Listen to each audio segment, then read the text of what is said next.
My name is Blaine Hogan, and I am a creative director at Willow Creek Community Church.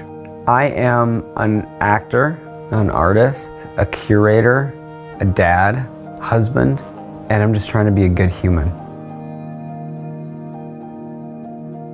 You know, I've been making stuff for a few years now, but I'm still terrified of the blank page. I'm still terrified of a blank piece of paper or a blank storyboard or a blank assignment.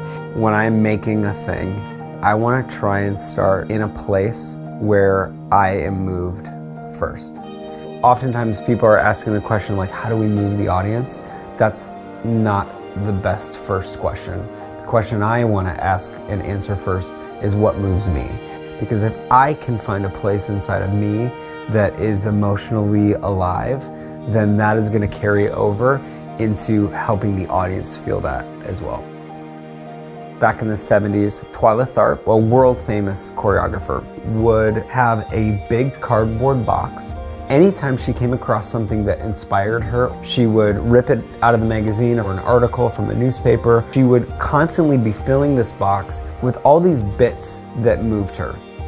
When you are a creator for a living, you need to have ideas before you need them. I'm not looking for anything particular. I'm not trying to find a reference for a specific project. I'm simply trying to find something that moves me so that when I am assigned a project, I already have this bulk of stuff that has moved me that I can go from there. And then the next part is curation. What's the story? And then what's the best way to tell that story? And I'm starting to put all of these different pieces together to form the idea.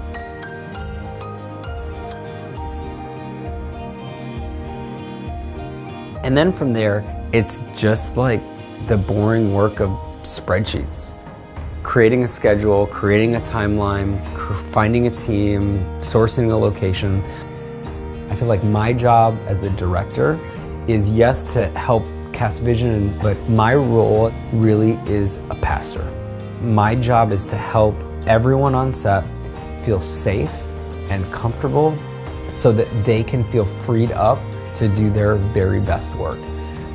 And leading that team all the way through from pre-production to the production itself and then all the way through post.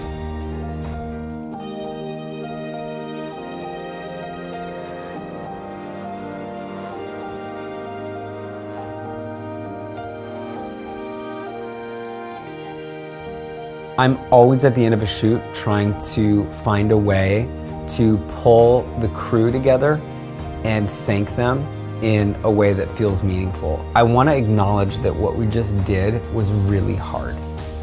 And so when a project ends, I always want to figure out a way to celebrate that. Because even if it was a total disaster, you showed up. You could have just sat at a desk all day, or you could have gone and worked at the bank, but instead you decided that you were going to make stuff that didn't exist. And so what we all did together today was create something that has never been before. Every project is different. Some projects you feel like, I wish this could just keep going. And some projects you have a certain amount of apathy. Some you end and you're like, thank God. There's so much work involved, and I think that changes people. Doing this work can change you for bad or for good, and you get to choose. You can either become a grizzled and hard-shelled person, or it can turn you into a buoyant, creative problem solver in every area of your life, where you go, okay, well, we haven't done this before, so how do we do it?